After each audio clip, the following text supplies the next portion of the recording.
Bismillahirrahmanirrahim.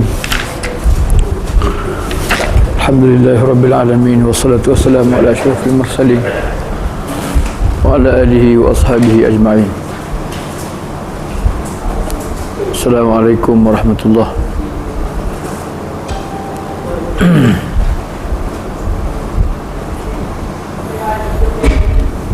Kita masuk fasa yang kedua dah.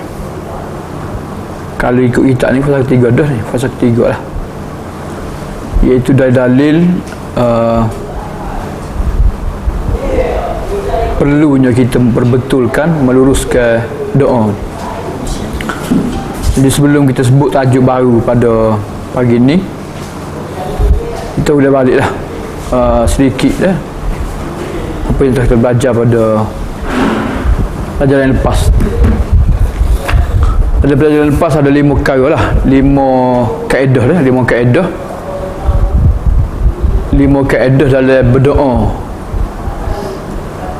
Antaranya ialah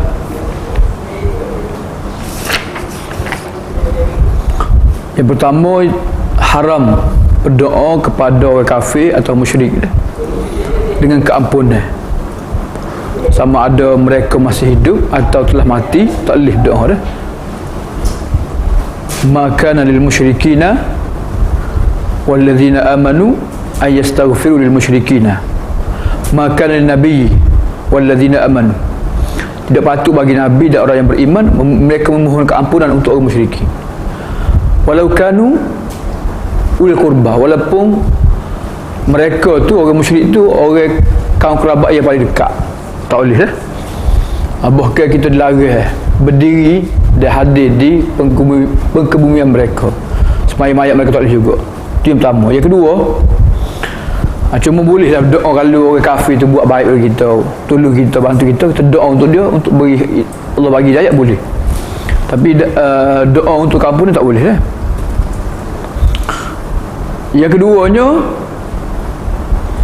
kaedah iaitu doa ni sama ada doa untuk kita sahaja, untuk seorang diri dia lah. Rabbi firli. Jadi kita kena guna lafaz sebagaimana yang seorang lah, ataupun lafaz jamak. Kalau Quran kata jamak, iyyaka na'budu wa iyyaka nasta'in. Kalau hubunglah Quran tu Rabbana atina, jamak juga kan, walaupun seorang pun. Yang ketiga, dia doa untuk orang lain sahaja. Tu doa untuk lain sahaja tu, doa untuk mereka lah, seorang-seorang, dua orang lah. Allahumma ghfirlahu warhamhu, Allahumma ghfirlahu warhamhum.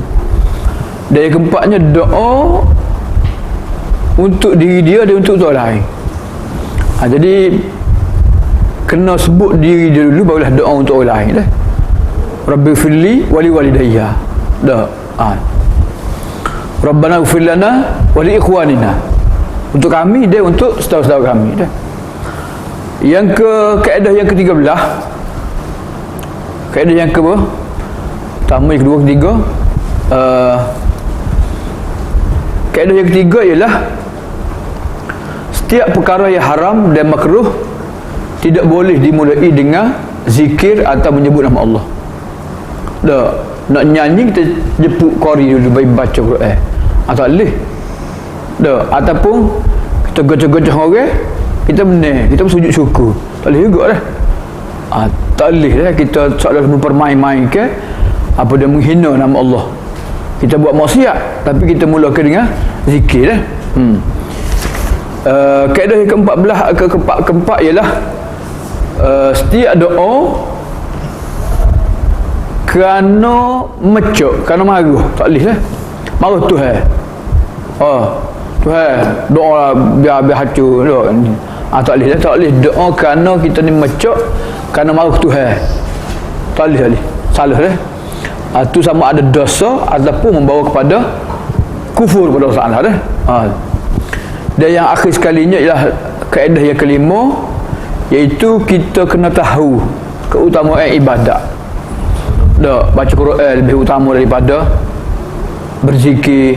Dah, berzikir lebih utama daripada doa. Dah, tengoklah hak mana lebih utama daripada utama. Waktu belajar, mana lebih utama, belajar dengan baca Quran.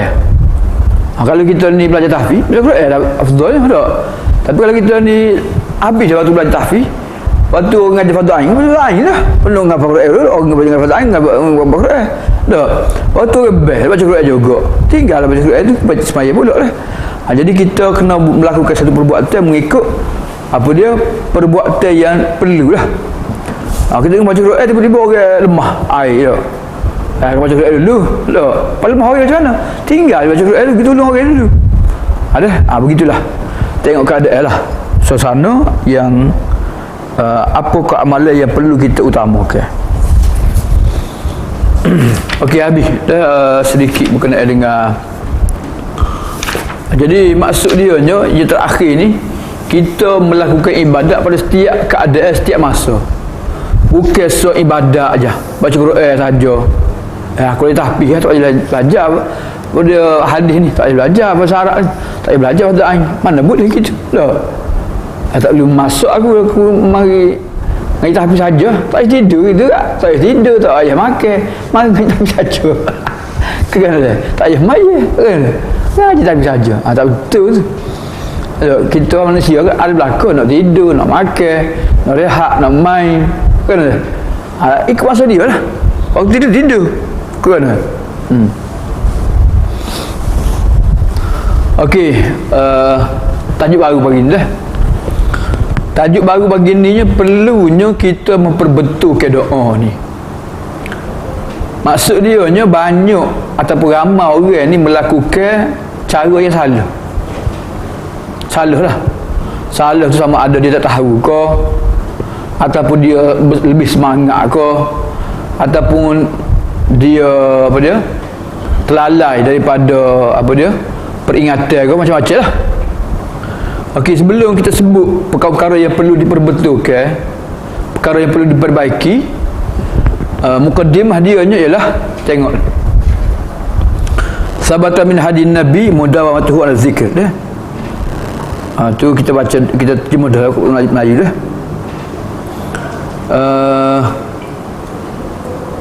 Kemudian dia iaitu bukti-bukti untuk meluruskan zikir dan doa dah.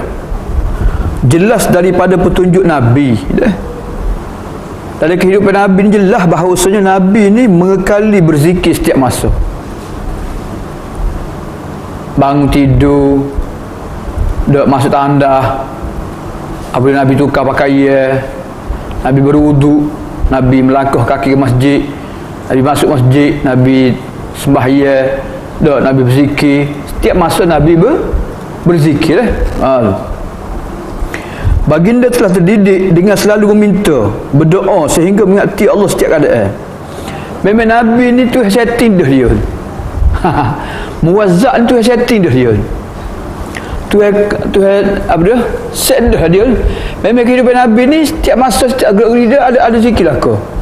Ada pengisi belaka. Dia kata kosong, tak ada dah.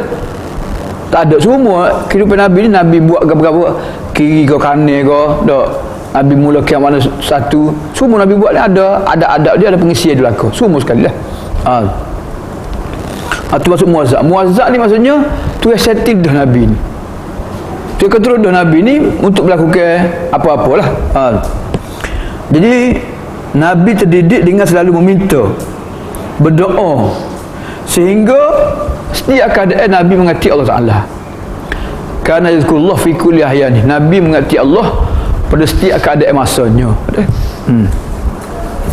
Sebab tu kita mengajar itu ke dalam kem hari tu, zikir ada belakang, zikir pagi, petang, nak tidur, lepas tidur, nak makan, sebelum makan.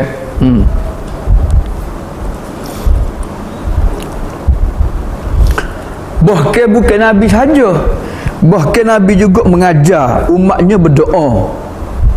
Nabi juga ajar umat dia berdoa. Nabi sendiri melakukan doa, zikir, dan Nabi juga mengajar umat dia berdoa. Doa macam mana? Seperti baginda mengajar doa istikharah. Nabi kata bila seorang kamu ada hajat ataupun ada kehendak sesuatu terhadap makhluk atau Allah Ta'ala, maka Nabi suruh sembahyang 2 rakaat, kamu dia istikharah kan, baca doa kan. istikharah.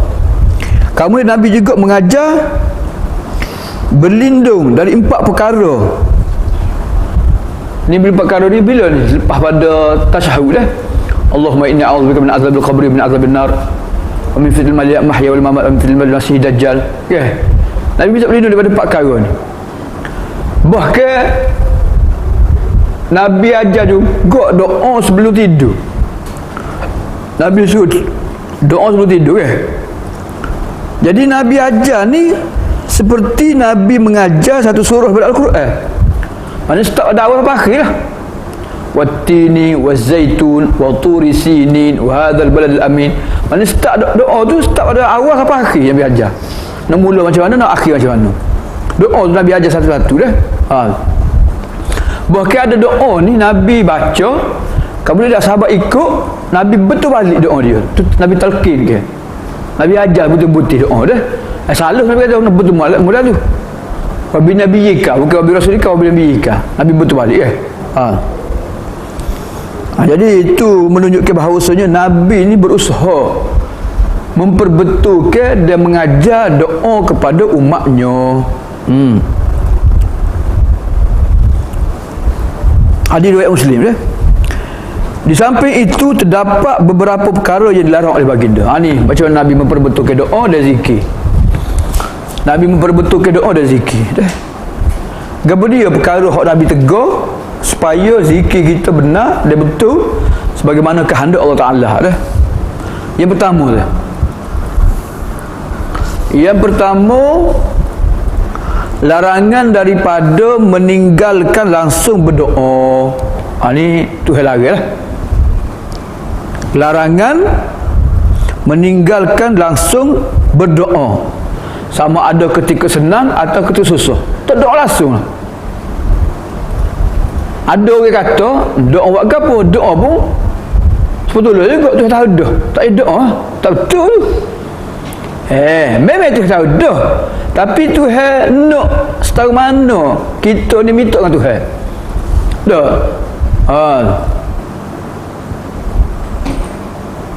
Tu dah.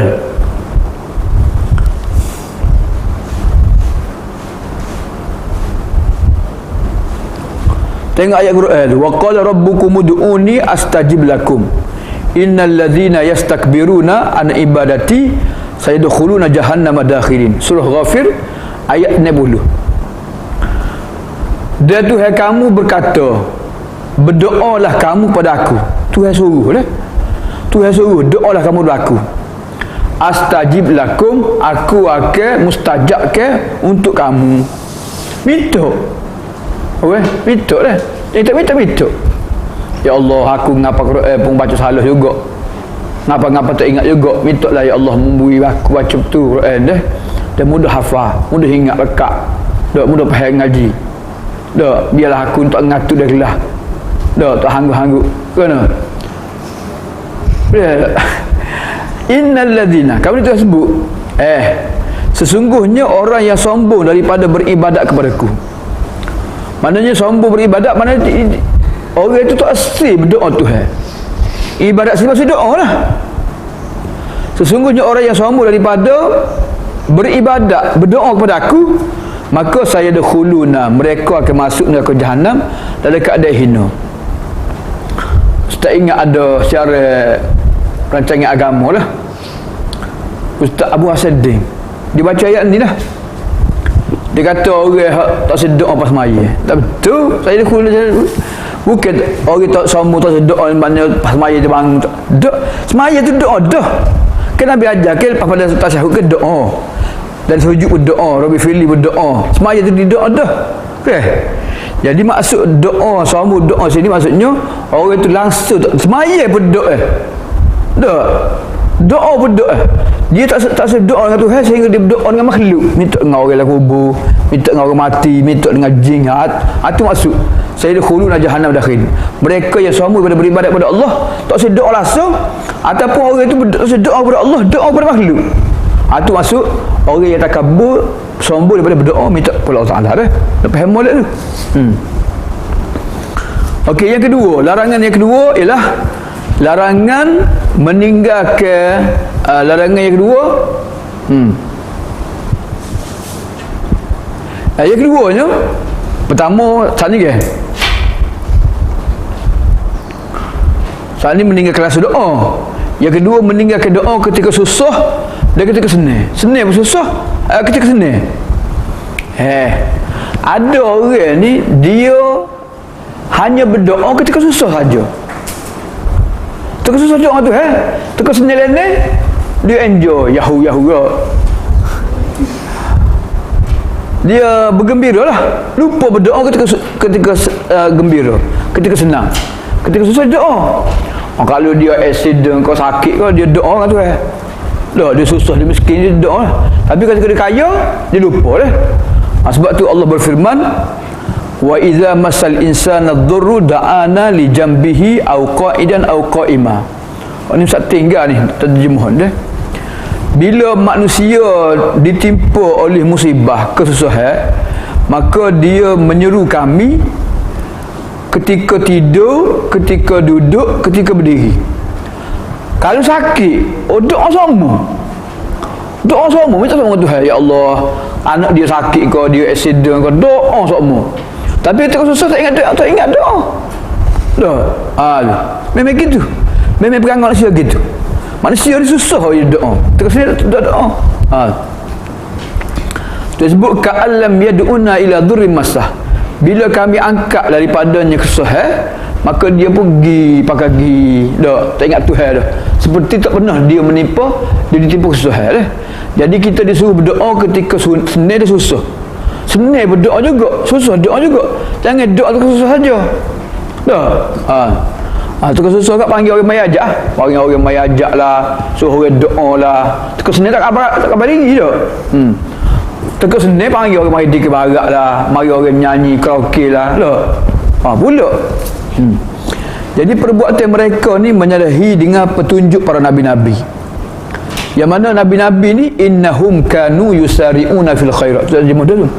Sesungguhnya mereka nabi-nabi ni belum melumba melakukan kebajikan, dan mereka selalu berdoa kepada kami kerana nak sangat-sangat kepada pahala dan takut kepada azab dah. Wa kanu lana khashiin, dan mereka selalu takut, gerung, tunduk pada kami dah. Senang kau susah kau, mereka semua tunduk hati mereka pada Allah Taala dah. Jadi Tuhan tak suka kepada orang ni kalau senang dia lupa Tuhan, susah dia doa dengan Tuhan dah. Berapa? 2 dah.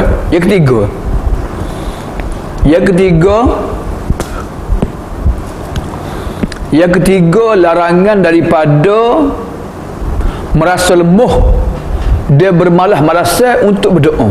Alah doa, tak doa sama. Pada doa pas zikir malah tak. Larangan daripada lemah diri, lemah dia bermalas-malasan daripada berdoa. Jadi amat malang sekali orang yang bermalas-malasan daripada berdoa. Sebab apa? Sebab dia telah menutup banyak pintu-pintu kebaikan dan pemberian daripada diri untuk dirinya dah. Sabit daripada hadis dia Abu Hurairah radhiyallahu anhu, sabda Rasulullah sallallahu alaihi wasallam, Nabi kata manusia yang paling lemah. Kita nak dia kuat ke? Dia lemah. Kuat ke? Nabi kata orang yang manusia paling lemah ialah manusia yang tak mampu untuk berdoa. Tengok saja, nak doa tak boleh, tak reti nak doa. Manusia yang paling lemah, Nabi kata, ialah manusia yang lemah daripada berdoa. Dan orang yang paling bakhil ialah orang yang tidak sudi untuk mengucapkan salam. Orang mari tak beri salam pun, masuk saja. Jadi Nabi kata orang tak sedoa, orang tak sesuai salam ni orang yang paling bakhil, orang yang paling lemah sekali. Tak silah kita gitu. Boleh Jadi hadis ni riwayat daripada Abu Ya'la, At-Tabrani, Ibn Hibban, dan juga Abdul Ghani Al-Maqdisi dah. Kemudian yang apa? Yang keempat. Yang ketiga. Yang ketiga dah, tapi keempat lah sini. Yang ketiga, an-nahyu an-i'tida' fi du'a. Larangan melampaui batas ketika berdoa. Larangan melampaui batas ketika berdoa. Ada juga melampau doa ada juga. Ada. Jadi melampau berdoa ni Allah melarang ud'u rabbakum tadarruan wa khufiyah. Kalau mu nak doa, doalah pada Tuhan kamu dengan rendah diri dan rendah suara. Rendah suara tadarru' ni maksudnya hati jangan doa Tuhan rendah diri, maksudnya kita rasa hina lah. Khufiyah ni maksudnya merendahkan suara kita. Suara pelihar. Sebab apa? Sebab sesungguhnya Allah tidak menyukai orang-orang yang melampaui batas. Melampaui batas ni termasuklah kita melakukan perkara baru, inovasi dalam melakukan doa ni. Kita doa doa kita doa dengan lagunya, dengan ininya dengan angkat suara derahnya. Itu melampau belakang tu. Mengangkat suara yang berlebih-lebih dengan gerak-geri tubuh patutnya doa ni angkat tangan dengan hati yang khusyuk, dengan suara yang perlahan. Begitu doa patutnya. Abdullah bin Mughaffal radhiyallahu anhu, dia pernah mendengar anak dia doa. Sahabat Nabi ni. Dia doa kan? Dia kata, ya Allah, sesungguhnya aku minta kepada engkau beri pada aku sebuah istana warna putih sebelah kanan syurga. Bila aku masuk maka Abdullah bin Mughaffal tegur anak dia. Dia kata, wahai anak andaku, mintalah kepada Allah syurga dan minta berlindunglah dengannya daripada neraka. Kerana aku pernah mendengar Rasulullah bersabda, sesungguhnya akan muncul, akan ada di kalangan umat ini orang golongan yang melampau ketika bersuci dan berdoa. Jadi Allah bin Mughaffal kata, minta istana warna putih sebelah kanan syurga, nak masuk juga ada pokok pula, ada gapo pula, nak ada kolej gapo sekali, tu melampau dia panggil tu. Dia tahu dia tu buat gapo. Nak minta kolej lah, nak minta apa dia wakemo lah, nak minta tak warna putih lah, warna gapo dia nak ada tu pula. Jadi lebih-lebih ketika berdoa jadi akan ada manusia yang melampau bersuci, melampau ambil semaya. Patut basuh muka 3 kali 5 kali basuh muka. Patut ambil air, guna air sikit dia guna air banyak, basuh macam beruk banyak guna air. Jadi melampau menggunakan air lebih pada 3 kali, tidak mengikut sunnah Nabi. Hal tu melampau pada bersuci dan melampau juga pada berdoa.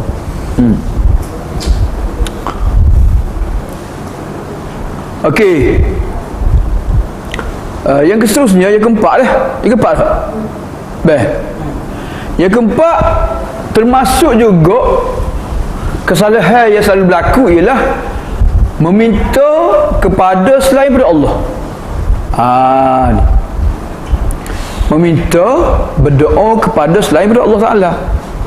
Meminta dengan pokok kayu, pokok kayu besar, minta dengan tempat puaka, minta dengan jin, minta dengan apa dia, orang dalam kubur, minta dengan ruh yang mati, minta dengan malaikat.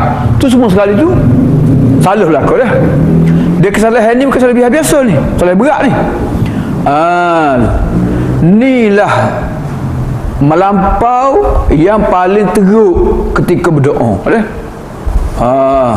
Bahkan kufur yang jelas, yang terang, yang memindahkan seorang daripada agama Islam kepada kufur, yang menyebabkan murtadnya seorang. Jadi orang yang melakukan perkara ini wajib diminta supaya bertaubat. Kena taubat cepat-cepat. Kalau tidak, mereka boleh dihukum bunuh. Boleh dihukum bunuh. Bahaya ni. Firman Allah dalam surah surah Fatir, in tad'uhum la yasma'u du'aakum walau sami'u mastajabu lakum wa yawmal qiyamati yakfuruna bisyirkikum. Jika kamu meminta, menyeru mereka, mereka tidak akan mendengar seruan kamu. Dan kalau mereka dengar sekalipun, Dengar lah, sebab dekat kubur tu dengar. Tapi mereka tak boleh nak menyahut apa, tak boleh nak penuhi hajat kamu, tak boleh nak menjawab apa yang permintaan kamu dah. Wa yaumal qiyamati yakfuruna bi syirikikum, perbuatan kamu ini perbuatan yang syirik. Wa yaumal qiyamati, dia pada hari kiamat, yakfuruna, orang yang kamu sembah ni, malaikat ke, jin ke, roh nabi-nabi, roh wali-wali ke, mereka akan menolak, mengingkari perbuatan syirik kamu. Tuhan kata perbuatan menyeru orang mati, malaikat, makhluk ni syirik. Mana cerita-ceritanya? Wa yaumal qiyamati yakfuruna bi syirkikum, pada hari kiamat mereka akan menolak, akan kufur terhadap perbuatan syirik kamu. Bukan kita kata syirik dah, itu Tuhan kata syirik dah. Qul innama ad'u rabbi wa la usyriku bihi ahada. Allah Ta'ala perintahkan Nabi berkata dah, surah ke surah jin, Qul innama ad'u rabbi, katakanlah wahai Nabi, sesungguhnya aku hanya menyeru Tuhanku sahaja. Innama ad'u rabbi, aku hanya menyeru Tuhan aku sahaja, Allah Ta'ala sahaja. Wala usyriku bi rabbi ahada, dan aku tidak akan menyekutukan dengan Allah sesuatu pun.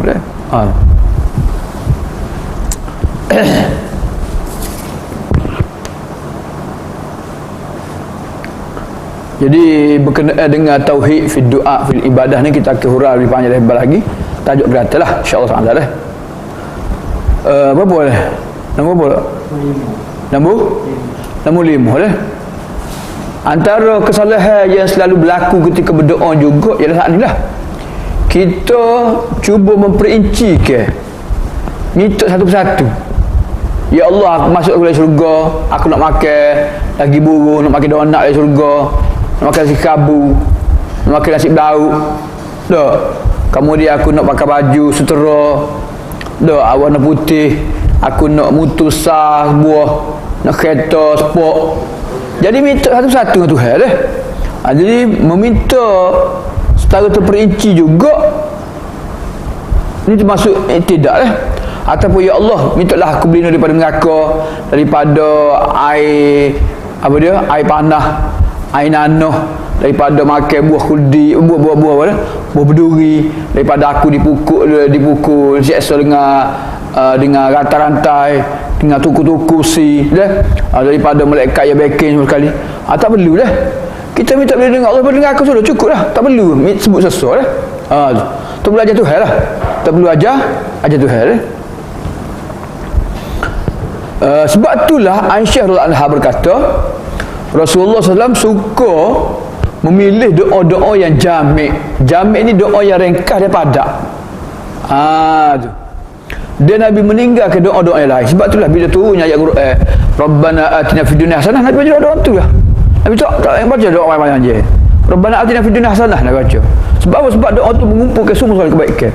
Wa minan nasi man yaqulu Rabbana atina fid dunya hasanah wa fil akhirati hasanah wa qina adzabannar. Okay. Cukup doa tu 3 kali tu. Ringkas. Jadi sebagaimana doa tadi lah, Abdullah bin Wafat tegur anak dia, yang minta surga dan minta nikmat-nikmat dari surga kan. Kemudian yang ke-apa? Yang ke-6. Yang ke-7. Yang ke-6 dah. Yang ke-6, larangan daripada seseorang berdoa minta keburukan ke atas diri dia, ataupun secara zalim minta keburukan ke atas orang lain. Tak boleh dah. Kita minta tu hawi keburukan orang kita. Ya Allah, membalaslah kejahatan dosa aku, dia tak berkurnia lagi. Tak boleh. Nabi kata kamu tak akan mampu untuk menanggung kesalahan yang kamu buat ni. Ada seorang tu, ada seorang tu Nabi tengok ada dia sakit. Sakit dia ni sakit berat lah, macam anak burung. Anak burung kena sembuh air. Anak ayah kena basuh pula hujan. Apa ayah basuh jeruk, sejuk lagi. Dia tu lagi ketar tak. Nabi kata buat apa berat gitu mu ni. Sebab dia kata, Rasulullah, aku pernah doa dengan Tuhan, ya Allah, membalaslah aku di dunia lagi kesalahan kau buat. Nabi kata jangan doa gitu. Sebab kalau Tuhan balas doa kesalahan yang kamu buat di dunia, tu akan mampu menanggungnya. Jadi jangan doa minta keburukan kat atas diri sendiri. Jangan dah. Jangan. Minta Tuhan ampun dosa kita sudah lah. Minta Tuhan babah kita daripada azab, daripada seksa. Jangan dah. Kita akan mampu melanggungnya dah. Ataupun tak boleh juga kita doa untuk orang lain. Ya Allah, berilah apa dia ni jadi hilang keberkatan, mati muda, dia ni sakit menderita. Tak boleh. Kalau dia ni zalim kita tak apa. Dia fitnah kita, dia ambil harta kita, tak? Dia menzalimi keluarga kita, dia menindas masyarakat kita. Itu doa dia keburukan apa tu? Memang ada apa hadis. Tapi kalau dia tak salah gapo tu kita doa keburukan tak boleh Sebab tu Nabi SAW ayat Quran dulu tu sebut dalam surah Al-Isra ayat yang ke-11, wa yad'ul insanu bisyarri du'aahu bil khair wa kana al insanu ajula. Ni biasanya berlaku kepada orang yang kecewa dalam hidup lah.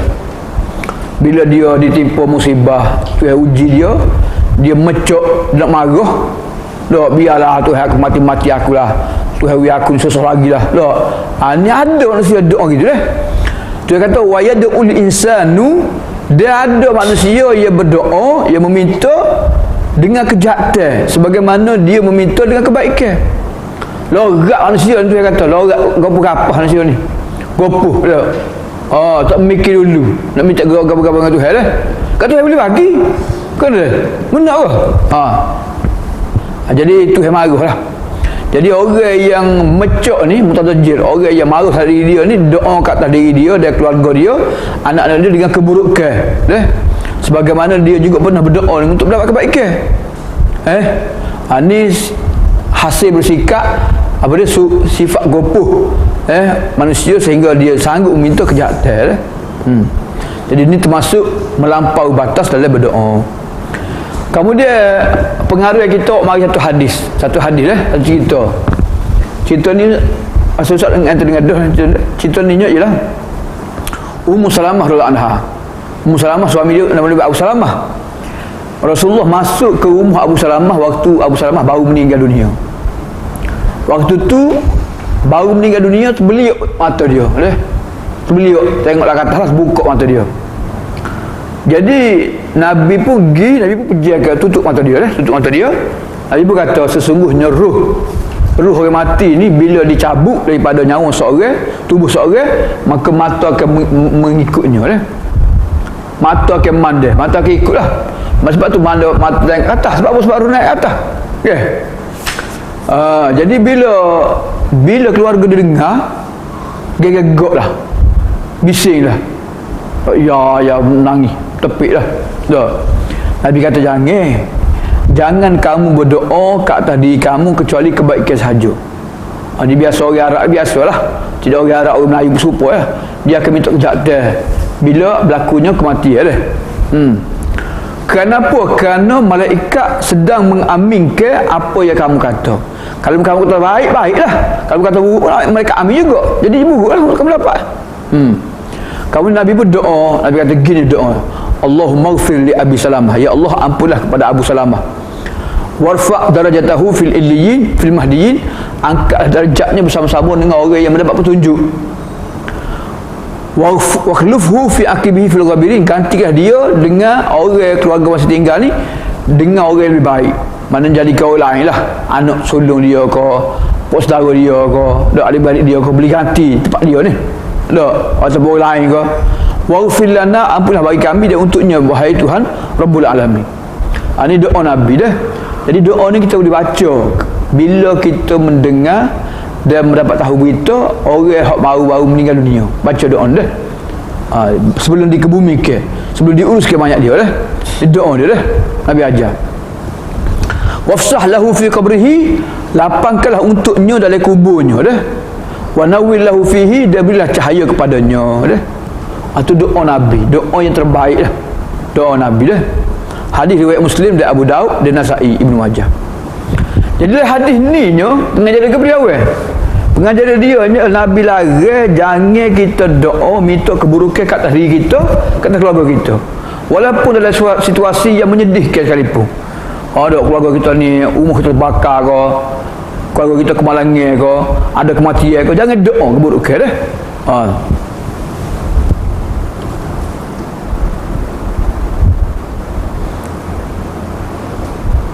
Mana dalil yang mengatakan tak boleh juga doa keburukan kepada orang lain? Saat ni tak doa untuk diri kita, doa orang tak boleh juga. Nabi kata dah, di sini disebut dia doa orang kafir terhadap Islam secara zalim tidak akan dimakbulkan. Orang Yahudi, pupuk kafir ni juga mereka doa supaya Tuhan timpakan musibah kepada orang Islam. Adakah Tuhan terima doa mereka? Tuhan tak terima doa mereka. Sebab apa? Sebab doa mereka ni mereka nak zalim terhadap orang beriman. Tak? Ada usaha mereka buat Tuhan izinkan dah. Macam orang kafir, dia nak tipu Islam jadi. Tak? Orang kafir dia disihir Islam jadi tak? Tapi doa mereka jadi tak? Tak jadi. Nabi kata yustajabu lana fil yahudi wala yustajabu lahum. Nabi kata Allah mustajabkan untuk kita ketika doa pada Yahudi. Bila Yahudi ni mereka apa dia? Bunuh orang Islam. Bila mereka ni gini namun dah berdoa, maka Tuhan nak berkebul Nabi dia Tuhan hina Yahudi dah. Tapi bila Yahudi doa untuk Nabi dan sahabat-sahabat, maka Tuhan terima doa mereka dah. Tuhan tak makbul doa mereka. Sebab apa? Sebab mereka zalim terhadap Rasulullah dan sahabat-sahabat. Boleh? Firman Allah dalam surah Gadun tu, wa ma du'aul kafirina illa fi dhalal. Tidaklah doa orang kafir kecuali sia-sia sahaja. Doa orang kafir hanyalah sia-sia sahaja dah. Maknanya Tuhan tak terima doa mereka. Tapi kalau orang kafir dan zalim Tuhan terima juga. Dia kafir zimmi, kita pergi rapah harta dia, kita pergi tindah dia, kita pergi seksa dia, tak boleh. Kalau doa pun Tuhan makbul doa dia. Tak. Tapi kalau dia doa zalim terhadap kita tak boleh lah. Tapi kalau kita buat zalim dia doa, Tuhan makbul doa dia. Jangan lah. Okey, yang akhir sekali bila? Akhir sekali dia. Yang akhir sekali yang ketujuh, larangan berdoa meminta dengan dosa dan memutuskan silaturahmi dah. Tak boleh kita doa dengan perkara dosa. Tak boleh dah. Doa minta benda-benda baik sahaja. Doa biarlah aku boleh bunuh dia ni ke, aku boleh curi harta dia, tak boleh. Doa gitu. Tak. Ataupun biarlah doa aku tak boleh kecek sampai bila putuskan silaturahim. Tak boleh juga dah. Daripada Abu Hurairah radhiyallahu anhu bahawa Nabi SAW ada bersabda, Nabi kata sentiasalah dimakbulkan doa bagi seorang hamba selagi mana dia tidak meminta-minta dengan dosa ataupun memutuskan silaturahim, dengan syarat dia tidak tergopoh-gapoh lah. Jadi kalau dia doa ni bukan nak memutuskan silaturahim, bukan permusuhan, maka Tuhan makbul doa dia. Tapi syaratnya jangan gopoh-gapoh lah. Jadi gopoh-gapoh ni maksud dia Tuhan tahulah bila Tuhan nak tunaikan hajat kita dah. Bukan semestinya doa tu kena selalu dah. Kan? Mungkin kita doa sekarang 10 tahun lagi baru kita dapat. Nabi Zakaria umur 90 tahun baru boleh anak. Dia doa minta yang muda, biar muda waktu tua minta anak dah. Inni wa hal azmini wa ishtala ra'su syaiban wa lam aku bidu'ai rabbi syai'iyya. Siapa ubah-ubah diri dah. Tak, siapa tua-tua dah lah. Tapi doa lagi. Akhirnya Tuhan bagi anak dia. Tak. Jangan berputus asa ketika berdoa. Berdoalah sungguh-sungguh dengan Allah Ta'ala. Dan setiap doa kita tak akan rugi dah. Makin doa, makin bertambah pahala, makin dekat dengan Tuhan dah. Jadi bila doa tu akan makbulkan, sama ada Tuhan ampunkan dosa kita selalu ke, atau Tuhan akan lajak kita, ataupun Tuhan tak terima doa dunia ke, ataupun mati Tuhan bagi. Tu perlu doa sana dah. Jadi kena sabar. Kena sabar.